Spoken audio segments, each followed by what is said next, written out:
ওমা যেই না সায়ে চাপাতে যাবে এমন সময় প্রচন্ড ঝড় আর বৃষ্টি, ঝড় বৃষ্টি যেই না হয়েছে, এবার মৃদুমন্দ বাতাস এসেছে, গায়ে হাওয়া লেগেছে।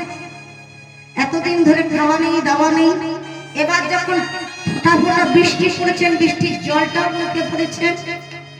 এবার যেই না বৃষ্টির জলটা মুখে পড়েছে এমন সময় উঠে বসেছে, যেই না মরাটা উঠে বসেছে, বাবারি ওরে ভূত ভূত, রাম রাম রাম রাম রাম রাম, ওরে ভূত রে, বুঝি ভূত কোথায় ভূত?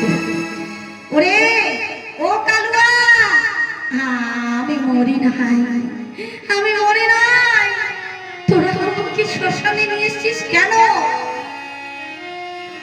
এরে ভূত যদি হবে কথা বলবে কি করে রে? এ তো ভূত নয়, চকাছে গিয়ে দেখবে।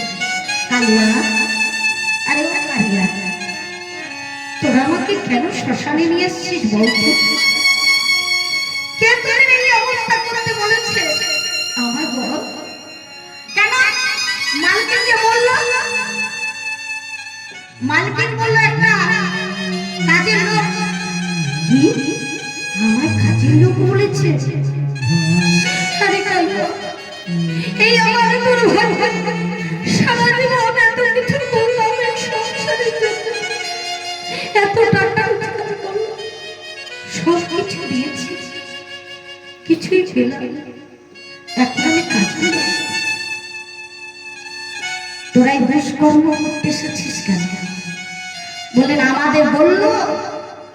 আরে বাবু, আমরা কি জানি যে আপনি আছেন? আপনি আছেন জানলে আমরা নিয়ে আসবো কেন শ্মশানে? আমাদেরকে বললো একটা কাজের লোক মারা গেছে, একটু পুড়িয়ে দিতে হবে, একটু ফেলে দিয়ে আসতে হবে। তার জন্য আমরা বললাম ফেলে কেন দিই, একটু সংস্কার করে দিই। তাই এসেছিলাম আমরা এই শ্মশানে। ওরে কালুয়া,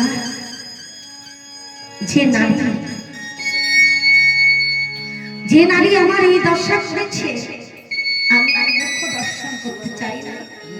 তোরা পারবি এই মহাশ্মশান আমাকে একটু তাল পাতা ঠিক করে দিতে? আমি এখানে বসে বসে নাম করব, এই শ্মশানে আমি বসবাস করব। ঠিক আছে ঠিক আছে মারি, আপনার চিন্তা করতে হবে না, আমরা এখানে একটা তাল পাতার কুঠুরি করে দিচ্ছি, আপনি এখানে থাকবেন। তাই কি করলেন মা? দেখুন, নিজের লোক কখনো নিজের হয় না, পরেই আপন হয়, আবার পর থেকে জঙ্গল ভালো হয়। শ্মশানের মধ্যে কি করলেন? একটা ছোট্ট তাল পাতার কুঠুরি করে দিলেন। সেই তাল পাতার কুঠুরিতে বসে বসে ঠাকুরের নাম করছে। অন্তিমকালে আর পরপরের জন্য কে থাকে গো? একমাত্র নাম, নাম ছাড়া জীবের কোনো উদ্ধার নেই। যে নেমেছে সেই নামতে পারে। তাই আজ নামলেন কোথায়? এমন নিচে নেমে গেলেন, নামতে নামতে নিচে নেমে গিয়ে সেখানে বসে বসে নাম করছে। ঠাকুরের নাম যখন করছে, সেই পথ দিয়ে শ্রী চৈতন্য মহাপ্রভু আর নিত্যানন্দ দুই ভাই স্নান করতে চলে যাচ্ছিলেন। স্নান করতে যাচ্ছেন যখন, তাদের নাম শুনে ছুটে গিয়ে তাদের চরণ দুটো জড়িয়ে ধরেছে। যেই না চরণ দুটো জড়িয়ে ধরেছেন, বলেন কে তুমি? তোমার যা রূপ আমরা তো চিনতে পারছি না বাবা, তুমি কে? তুমি এভাবে পা দুটো জড়িয়ে ধরছো কেন? কি হয়েছে তোমার? ঠাকুর কৃপা করুন, আমি বড় অধম, আমার এই সংসারে কেউ নাই, আমার কেউ নাই, আপনি ছাড়া আমার কেউ নাই। ওমা, এটা যদি আমরা আগেই ভাবতাম তাহলে আমাদের দশাটা এমনি হবে। আমরা আগে কেউ ভগবানকে বলি ঠাকুর তুমি ছাড়া আমাদের কেউ নাই, আগে ভাবে না। একটু যদি সুখ পাই, একটু যদি আনন্দ পাই, ভগবান কোথায় আছে খুঁজে পাই না। ভগবানের নামটাও করতে ভয় পায়, ভগবানের নাম শুনতেও ভয় পায়। তোর ভগবানের নামকে শুনছে, বড় বিছানায় আরাম করলে লাভ কি? এটা একটা সুখ, সেই সুখ যখন আসে তখন আমরা বিছানা নিয়ে আগে আমরা ভগবানের নামের কাছে আসতে কষ্ট লাগে, বসে বসে নাম শুনবো, বিছানা নিলে আনন্দ হতো। তা সেইরকম যখন নাকি চলতে পারছিলেন, ভালো ছিলেন, কিন্তু ভগবান শ্রীকৃষ্ণের নামও নাই আর গৌর হরির নামও নাই, আর যেদিন নাকি এই অবস্থা হয়েছে তখন গৌর হরি ছাড়া আর কেউ নাই। নিত্যানন্দ ঠাকুর বলে, শোন, তুই যদি প্রত্যেকদিন নাম করিস একদিন গৌর হরি তোকে কৃপা করবে। যা। নিত্যানন্দ ঠাকুর যখন আশীর্বাদ দিলেন, গৌর হরি বলেন, তোকে আমি ক্ষমা করব না, আমি তোকে ক্ষমা করব না, তুই যেই অপরাধ করেছিস সেই বৈষ্ণবের চরণ যতক্ষণ না ধরবি আমি তোকে ক্ষমা করতে পারবো না। মা ভবানীকে ডেকেছিলেন, যখন মা ভবানী ওই কথা বলেছিলেন, ওরে তুই যে বৈষ্ণব অপরাধ করেছিস তুই কি জানিস, তুই সব সময় আমাকে ডেকে সবকিছু করিস, আর যখন পাপ কাজটা করতে গেলি আমাকে ভুলে গেলি। তুই যেখানে পাপ করতে গেলি, যার কাছে তুই পাপ করলি, সে যে আমার পরম বৈষ্ণব, আমার স্বামী রে। আমার স্বামী নিত্য হরি হরি গান গায়, আমার স্বামীর পঞ্চমুখে হরি নাম করে, আর সেই আমার স্বামী যদি তাকে ক্ষমা না করে আমি কেমন করে তোকে ক্ষমা করব? একমাত্র শিবাস পারে তোকে ক্ষমা করতে। সেদিন অবহেলা করেছিলেন, শিবাসের কাছে যাব না, ওর কাছে জীবনে যাব না। নিত্যানন্দ ঠাকুর বললেন না আমি যাব না ওর কাছে। কিন্তু যখন নাকি ধীরে ধীরে বলতে রইলেন সারা দেহটা, তখন কোথায় গেলে আমরা শান্তি পাব? যখন ভেতরে কঠিন রোগ হয়, কোন ডাক্তার দেখালে ভালো হবে, কোন যোগী দেখালে ভালো হবে, কাকে দেখালে ভালো হবে, এটাই আমরা চিন্তা করি। কিন্তু যখন সুস্থ থাকি তখন ভাবি না।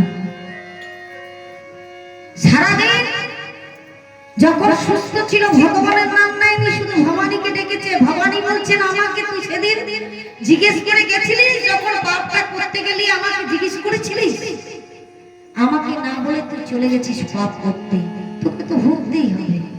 আর যদি তুই উদ্ধার হতে হয় শিবাসের চরণে ধর। বললেন শিবাসের চরণে যাব।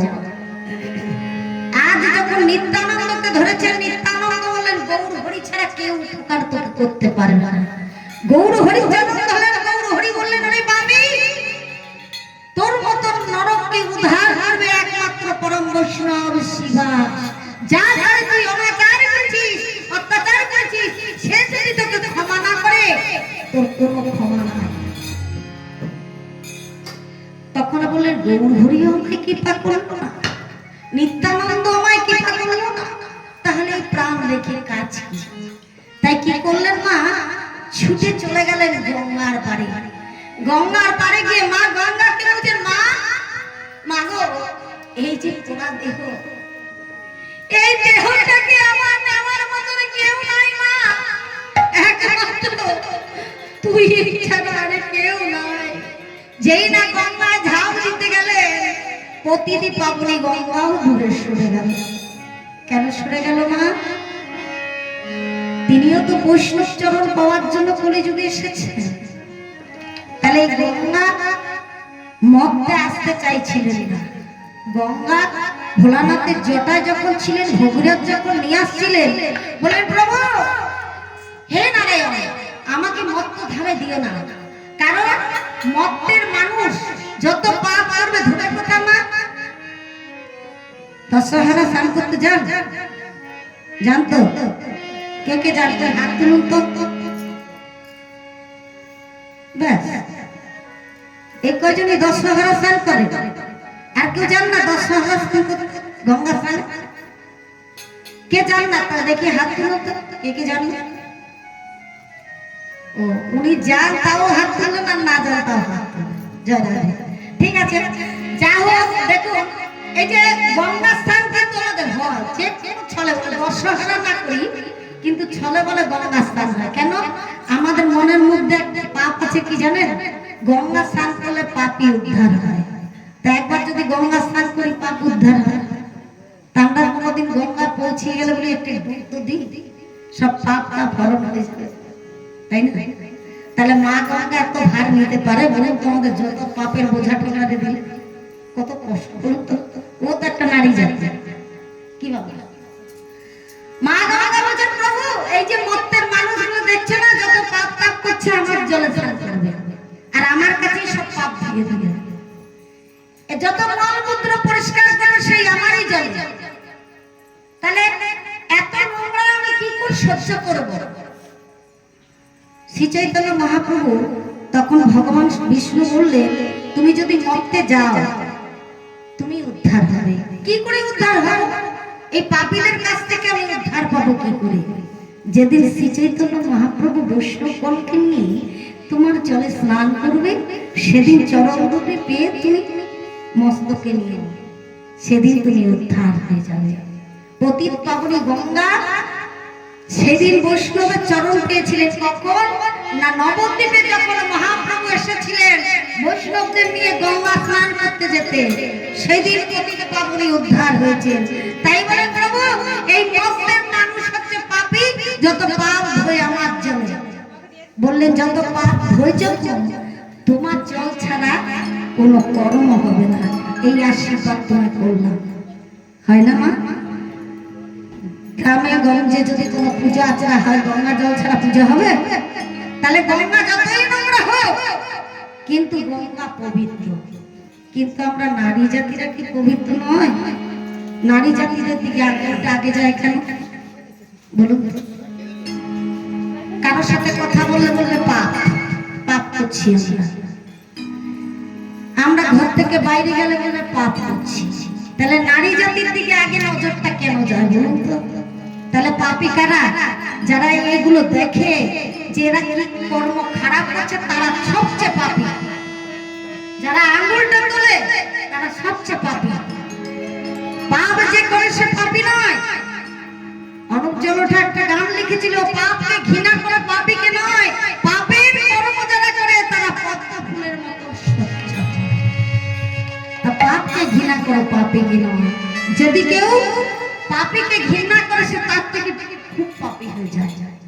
তা সেই রূপ আর চাপাল এত পাপে পরিপূর্ণ হয়ে গেছে তার পাপ ধোয়ার মতন জায়গা কোথাও নেই। পতিত পাবনী গঙ্গায় ঝাঁপ দিয়ে গেলেন। এবার পতিত পাবনী গঙ্গা বলছে ওরে যারে গোপাল যারে চলে, যারে গোপাল যারে চলে, যারে গোপাল যারে চলে, যারে গোপাল যারে চলে,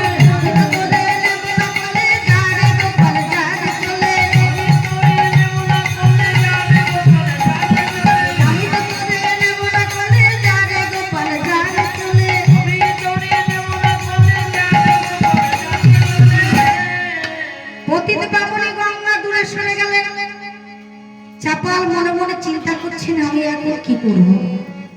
পতিত পাবনী গঙ্গাও নষ্ট হয়ে গেল, তাহলে আমার উপায় কি হবে? আমি কোথায় যাব? কার কাছে গেলে আমি উদ্ধার পাবো? মনে মনে চিন্তা করছে। এমন সময় বললেন হে মা ভবানী আমায় উপায় বলে দাও। ভবানী বলছেন যখন তোকে বললাম তুই শুনলি না। গঙ্গা বলছেন আমি একটা উপায় বলতে পারি। কি জানিস? আমার জলে স্নান কর তোর পাপ যাবে না। আমার জলের উপর দিয়ে যদি তুই কৈলাসে চলে যাস, যদি তোর পাপটা কিছু ক্ষয় হয়, কৈলাসে নয় কাশী বিশ্বনাথে যা, সেখানে স্বয়ং ভোলানাথ রয়েছে। তা কি করলেন? চাপাল গলা পচা অবস্থায় যেই না একটি নৌকা এসেছে, জনগণের সাহায্য নিয়েছেন, তোমরা আমায় একটু তুলে দাও না নদীতে, ওই নৌকায় পার হয়ে যাব। এই নৌকাটা যাচ্ছে আমি যাব কৈলাসে। বলে বেশ। যেই না সবাই মিলে তুলে দিয়েছেন নৌকাতে, এমন সময় চলে যাচ্ছেন চাপাল কোথায়? হেলিয়া ধুলিয়া নৌকা করিল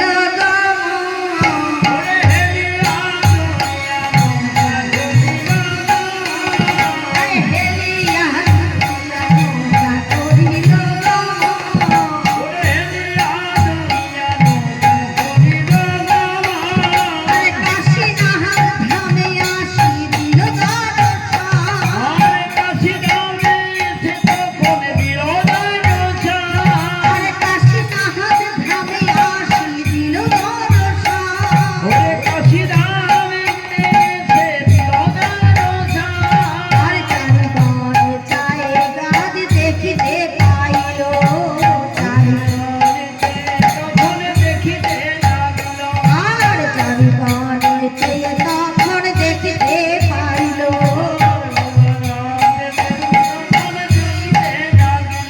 আর ভোলানাথ পণ্ডিতা দর্শন দিল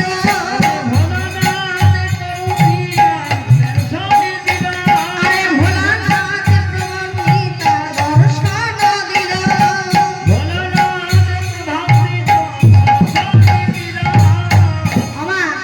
ভোলানাথের দর্শন পেয়েছে।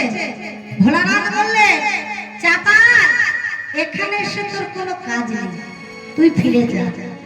তুই যে বৈষ্ণব অপরাধ করেছিস এই অপরাধের কোনো ক্ষমা নেই, একমাত্র তোকে শিবাস আশ্রয় দিতে পারে। এবার তাহলে নদিয়ায় চলে এসেছে। নদিয়ায় এসেছেন, আবার সেই নৌকায় হেলে দুলে নদিয়াতে এসে দেখছেন যে শুনতে পেলেন ফুলিয়া গ্রামে সবাই ছুটতে ছুটতে চলে যাচ্ছেন। কেন না গৌর হরি এসেছে।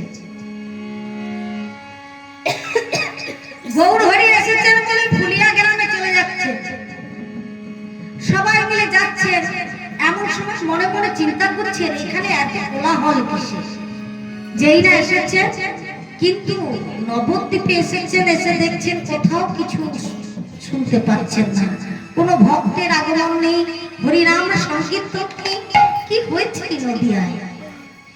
কুঞ্জে কুঞ্জে পাখি ডাকছে, তারাও ডাকছে না, সবাই নিস্তব্ধ হয়ে গেছে। ভ্রমরক্ত মধু পান করত। এই শূন্য নদিয়াটা শূন্য শূন্য লাগছে। কারণ কি হয়েছে? কাকে দেখবো, কাকে জিজ্ঞেস করবো গৌর হরি কোথায় আছে বলতে পারবো? এমন সময় দেখতে পেলেন কি এক ঘোড়া চলে যাচ্ছে। আর ঘোড়াটা চলে যাচ্ছে কোথায়? ঘোড়া আর অন্ধ। সে অন্ধ চলে যাচ্ছেন কাঁধে করে ঘোড়াকে নিয়ে। কেন? ঘোড়া তো চলতে পারে না আর অন্ধ চোখে দেখতে পায় না। তা বললেন ঘোড়া পথ দেখিয়ে দিচ্ছেন আর অন্ধ নিয়ে চলে যাচ্ছে। এমন সময় বলছে না যে ভাই শোনো না, এই যে এই নবদ্বীপে এই অবস্থা কেন বলতে পারো? সোজে কোথা থেকে এসেছো? তোমার তো সারা সঙ্গে শুধু পচা পচা গন্ধ। আচ্ছা তুমি কোথা থেকে এসেছো? তুমি কি নদিয়ার কোনো খোঁজ খবর রাখো না? বলেন ভাই বলতে পারো গৌর হরি কোথায় রয়েছে? বললেন গৌর হরি সে তো নেই, সে ফুলিয়া গ্রামে এসছে, তাতেই তো আমরা চলে যাচ্ছি।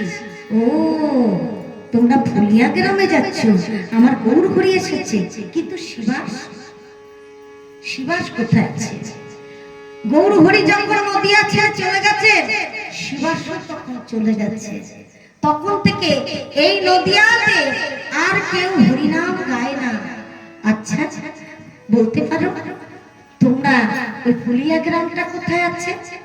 এই তো আমরা দুজন চলে যাচ্ছি, আমরা খোড়া অন্ধ। তা হ্যাঁ ভাই তুমি ওকে কাঁধে নিয়েছো কেন?